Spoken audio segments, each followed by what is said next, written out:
Hey guys, so for this video we're going to take a quick look at two verbs in Spanish that both mean to know, and those verbs are saber and conocer. So as you can see on the screen, I went ahead and conjugated them for you in the present tense. You might notice right away that both verbs have an irregular yo form, meaning they don't follow a normal pattern for an ER verb. But the rest of it is normal. So if you already learned how to do your ER verbs like comer, for example, you know how to do 5/6 of each of these conjugations. You just have to remember the irregular yo forms. I'll go ahead and go through the pronunciations for you really quick and then tell you how you're going to use each one. So saber goes to sé, sabes, sabe, sabemos, sabes, saben. And then conocer will be conozco, conoces, conoce, conocemos, conocéis, conocen. So the differences are this. We're going to use saber to talk about what kind of information you know, like facts, and then also what people know how to do. So for example, if I want to say that I know that it's hot today, I could say yo sé que, the word que means that in this sentence. Yo sé que hace calor. Or I know that the class is difficult. Yo sé que la clase es difícil. That's facts information. And if you want to say you know how to do something, you just use the correct form of saber, and then you put a verb after it. And you don't change the verb, you leave it in its infinitive form. So if I want to say I know how to speak Spanish, I would say yo sé hablar español. Or maybe I want to say they know how to swim. Ellos saben nadar. I don't change the verb after it. Now with conocer, it means to know also, but think of it as being more like to be familiar with, and it'll help you remember that you use conocer to talk about knowing people or places or maybe an animal, for example. So like if I want to say I know John, I would say yo conozco, and then when you know a person with this verb conocer, you're going to put what's called the personal a after it.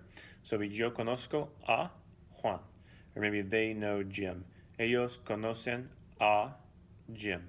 Now when you know anything else, like a place or an animal, you don't need to have that a there. You actually shouldn't have it there. So if I want to say we're familiar with Disneyland, I'd say conocemos Disneyland. Or she knows Mexico. Ella conoce Mexico. So you use that a after conocer if it's a person. Otherwise, you don't use it. I have an activity for you here to practice. If you want to do it, you can. Again, quickly. Saber, facts, information, how to do things. Conocer is knowing people and places. So on the screen here, you can see that I've got 10 sentences. So I've used each form of saber and conocer minus the vosotros form once. So if you want to pause the video and maybe jot down some answers or just think about what they are, I'm going to start giving you the answers right now. So number one is ella conoce San Jose, Costa Rica. Number two would be ellos saben hablar chino. Tres, yo sé que el programa es difícil. Cuatro, nosotros conocemos a Juan.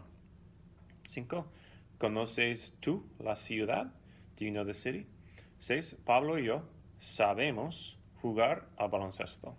Siete, tú sabes andar en patineta. Ocho, yo conozco a tu tía. 9, ustedes conocen el perro de Verónica, ¿verdad? Y 10, Gloria sabe que hace frío hoy. In case you're wondering what the sentences translate to, they are she knows San Jose, Costa Rica. They know how to speak Chinese. Number 3 is I know the problem is difficult. Number 4 is we know Juan. 5 is do you know the city? 6 is we know how to play basketball. 7 will be you know how to skateboard. 8 is I know your aunt. 9, you guys know Veronica's dog, right? Y 10, Gloria knows that it is cold today. So that's pretty much it for saber and conocer. Keep in mind that irregular yo form, and it's really not that big of a deal. If you have questions, let me know. Otherwise, thanks for watching, and we'll see you in the next one. Hasta luego.